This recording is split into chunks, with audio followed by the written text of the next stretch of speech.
I'm Jake O'Neill, creator of Animagraphs, and this is how a jet airliner works.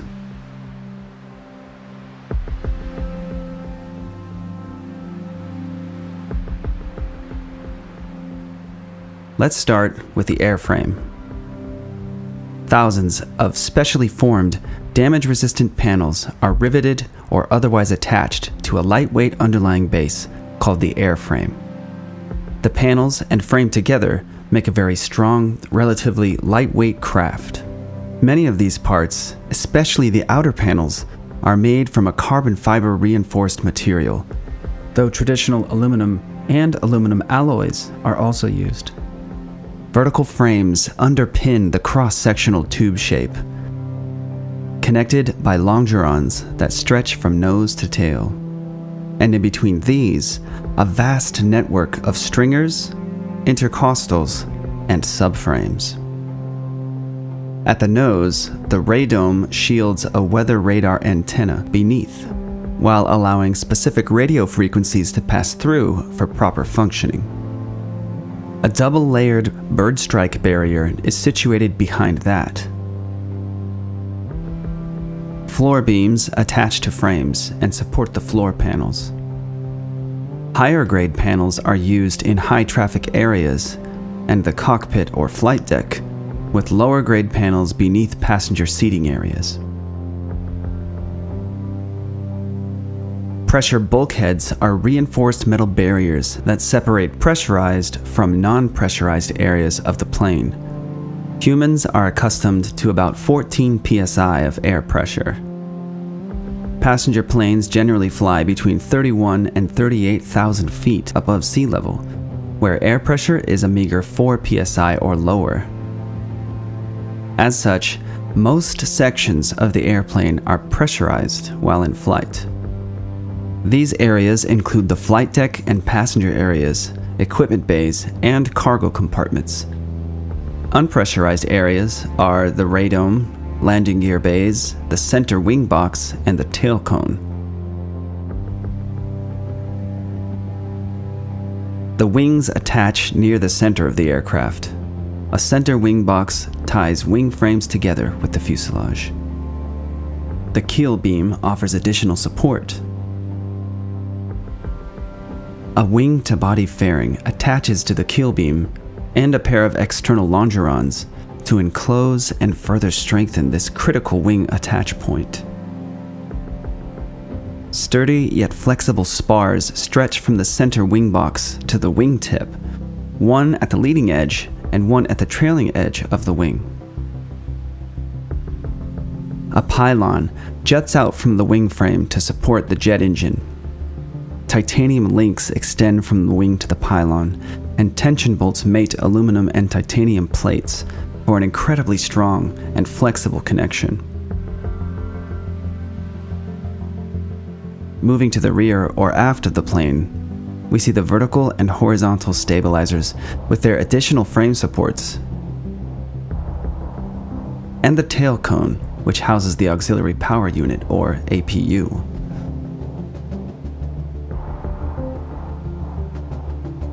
Windows. The windshields and side windows are made from 3 layers of chemically strengthened glass, covered with an anti-static coating. Cabin windows maintain the structural integrity of the fuselage with a thick outer pane made from acrylic. There's an additional protective acrylic pane on the passenger side with a hole and an air gap for pressure and temperature equalization. Doors. There are passenger doors front and rear, with corresponding service doors on the starboard side. Cargo access doors are also on the starboard underside. Smaller overwing emergency doors are located just above each wing. Doors must be disarmed before opening so the emergency slide will not deploy. An overpressure light, visible from the inside and outside the door, indicates whether the pressure differential would permit safe opening. A vent panel enables pressure equalization. Turning the interior latch handle allows the door to be opened. There's also an externally accessible door latch. The door rides on a hinge arm to swing out and away from the plane body, with stabilizer bars to guide its path.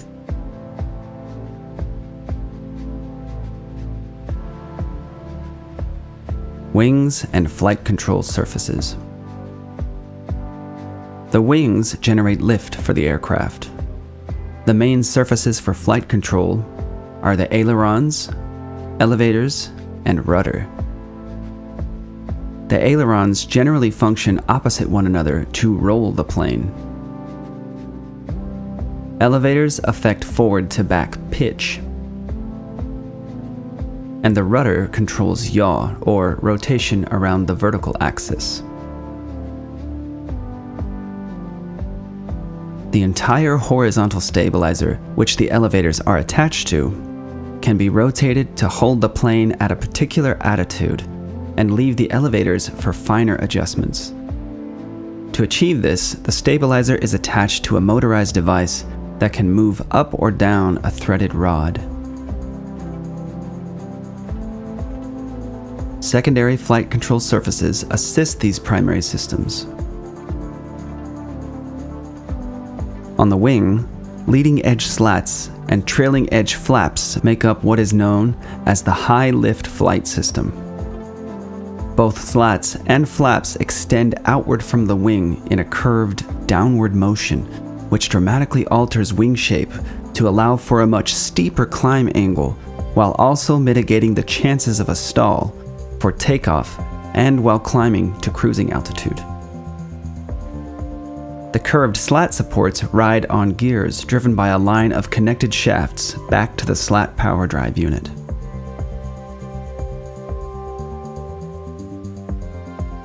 For the flaps, a flap carriage rolls outwards driven by its actuator arm as the supporting flap track beam lowers. A row of multifunction spoilers is situated at the wing's trailing edge to assist the ailerons with roll control. Special ground spoilers near the fuselage operate in sync for a lift dumping effect, creating downforce during landing to effectively stick the plane to the runway, slow the plane down, and put weight on the wheels for wheel braking. Along the wingtip and winglet, there are static dischargers, which are flexible metal rods that discharge built-up static electricity that builds from friction as the plane travels through the air.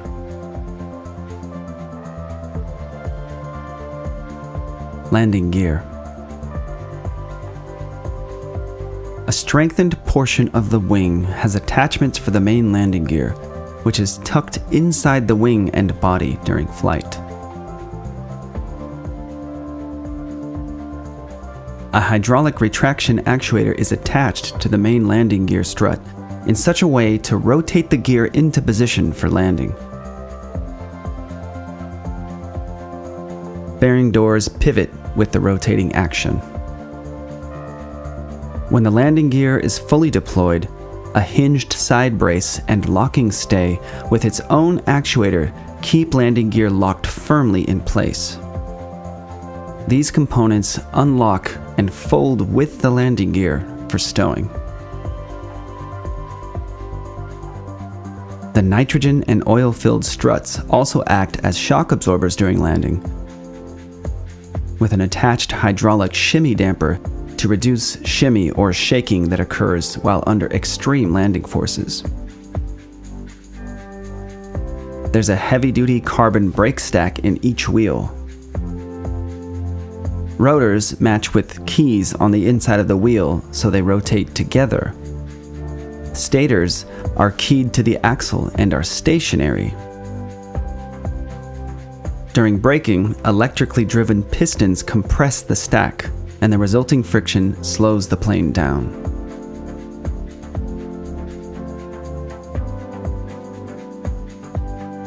The nose landing gear has slightly smaller tires and brakes than the main landing gear and operates in a similar way with the addition of a rack and pinion steering system.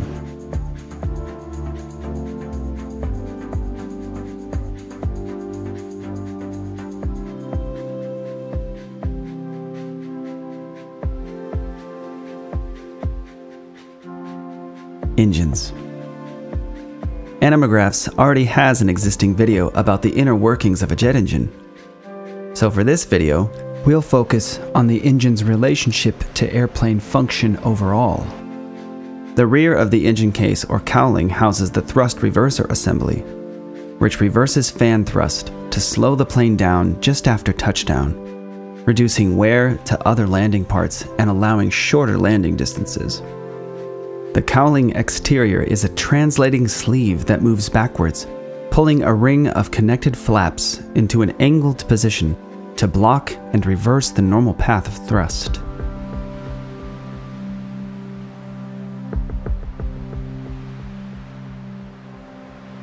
Auxiliary Power Unit. The APU is a backup power source that can supply energy to things like cabin air conditioning, cockpit avionics, and so on when the plane is grounded and not yet connected to an airport power source. The APU also provides power to the main engines for starting. Pressurized air from the APU turns a small turbine device at the engine, which rotates the main gearbox and engine internals, starting the fuel and airflow process on which jet engines function. The APU itself is a gas generator that runs on principles similar to the core of a jet engine. The APU has an electric battery-powered starter. Air is drawn in through a port at the rear of the plane. It's mixed with fuel and ignited, and the resulting combustion drives a turbine to pressurize more air for various purposes, or run an electric generator. The APU exhausts out the back of the plane.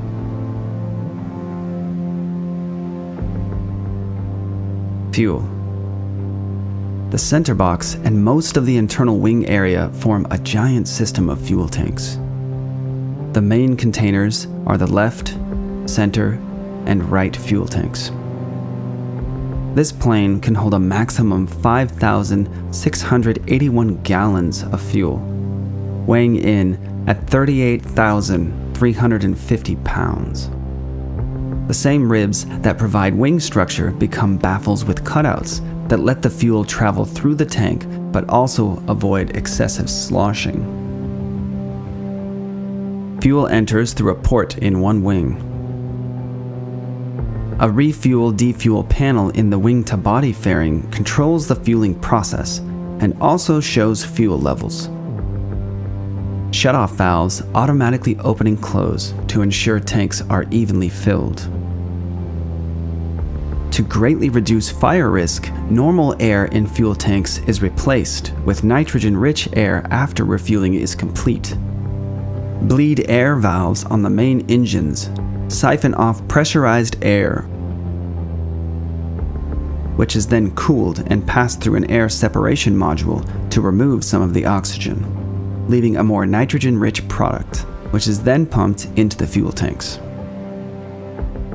Surge tanks at the end of each wing act as vents for the main and center tanks, and have a NACA-style scoop that forces air into the tanks during flight, keeping positive pressure on the fuel system while allowing pressure changes depending on the elevation of the plane and the temperature of the fuel. These scoops also allow air to escape from the system during refueling. One-way flapper valves allow fuel to flow back into the main tanks, but not in reverse.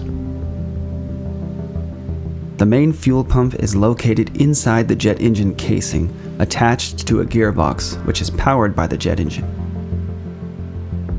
Smaller collector tanks in each wing remain constantly full to provide uninterrupted fuel supply to the engine. To accomplish this, many supporting fuel pumps work to transfer fuel as necessary from the center and wing tanks. These pumps, called motive flow pumps, work by pressure alone, without moving mechanical parts, for simplicity and reliability. Fuel from the engine-mounted main pump flows through a nozzle into a narrowing tube, creating lower pressure in the chamber behind the nozzle, which sucks up fuel into the stream. Electrical boost pumps in each wing can act as a backup if other pumps fail. During normal operation, motive flow pumps transfer fuel from the center tank to main wing tanks, to collector tanks, and then to the engine.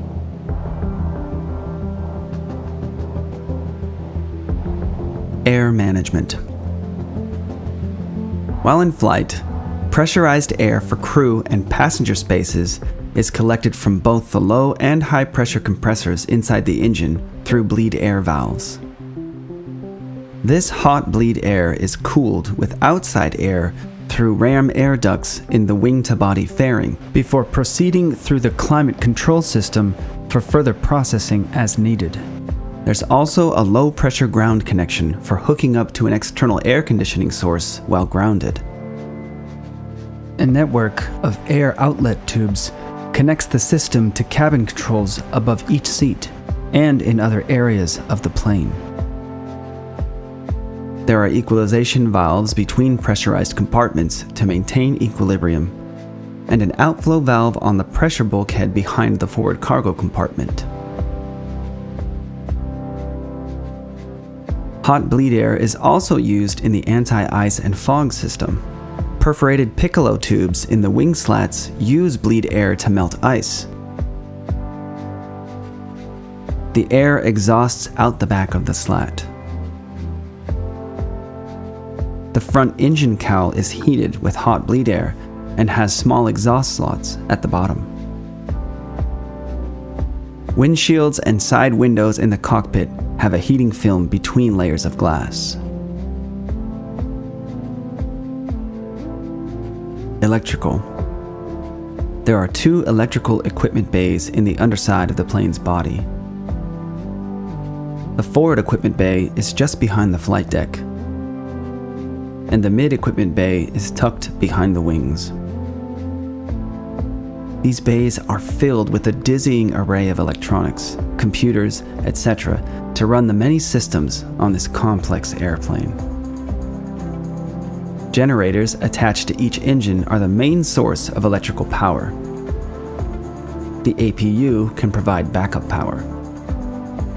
3 separate electrical power centers control distribution to critical systems like landing gear, the high-lift flight system, brakes, tire pressure monitors, and many more.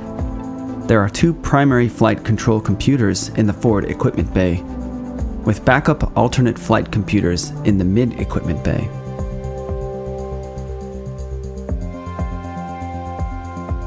Hydraulics. There are 3 separate hydraulic systems. Systems 1 and 2 are redundant in case one system fails. The third system operates only in emergencies.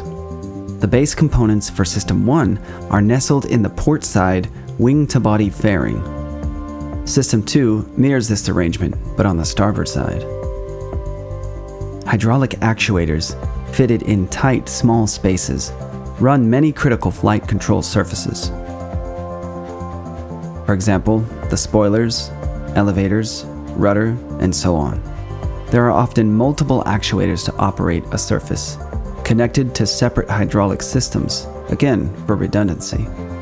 Hydraulic System 1 controls the upper rudder actuator, left elevator outboard actuator, left thrust reverser, left and right multifunction spoilers 1 and 3, the flap power drive unit, left and right flap brake, left and right ground spoilers, and the landing gear. Hydraulic System 2 powers the middle rudder actuator, the right elevator outboard actuator, right thrust reverser, the right and left multifunction spoiler 4, the left aileron outboard actuators, nose wheel steering, the slat power drive unit, and the left and right slat brakes. Emergency System 3 can power the lower rudder actuator, left and right elevator inboard actuators, left and right multifunction spoiler number 2, left and right aileron inboard actuators, left and right slat and flap brakes, and the ram air turbine stow actuator.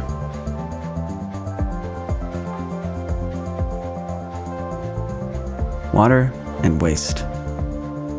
This plane has 3 bathrooms, one up front behind the flight deck, and 2 at the back. There are also sinks at the forward and rear galley stations. Pumps pull water from a 42-gallon tank anchored under the rear floor panels. A heated blanket and heated water lines keep the water from freezing. A water heater near each sink passes hot water through a water mixer to regulate faucet temperature. Gray water from the sinks is drained through heated gray water drain masts at the front and mid-rear of the plane's underside. Gray water drains in flight and evaporates in air. Black water from onboard toilets is stored in a waste tank and emptied after landing. Both air and water are separated from waste as it enters the tank. At altitudes below 16,000 feet, a vacuum generator creates suction to pull waste into the tank. Above 16,000 feet, the vacuum generator is bypassed, and the pressure difference inside and outside the plane creates the necessary suction forces. Emergency systems.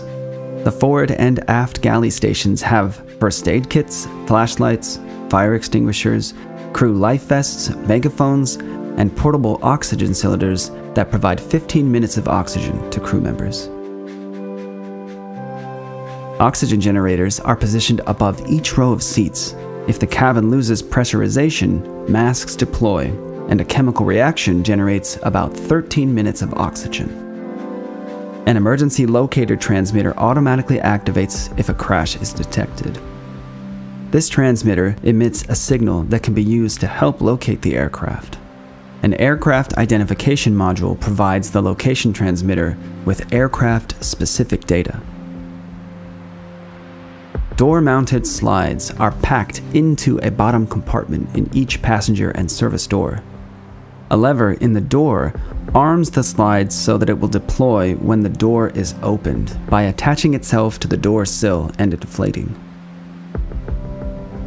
The overwing emergency exit doors are always armed, and an escape slide will deploy from a special compartment near the rear of the wing when the door is opened.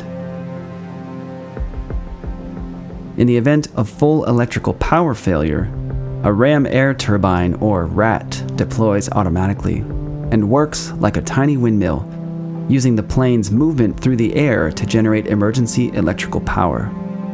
RAT power keeps emergency and landing gear systems active and provides power to emergency hydraulic system number 3.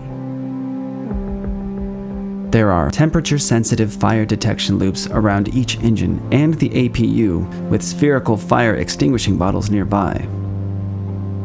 The equipment bays have smoke detectors, and cargo compartments have smoke detectors and fire extinguishing bottles. A flight data recorder monitors and records the last 50 hours of operational data and can hold 25 hours in its crash survivable memory unit.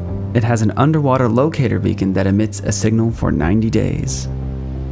An aircraft health management system stores maintenance data and monitors things like gust, turbulence, and hard landing conditions. Crew areas. There are front and rear galley areas with folding crew seats.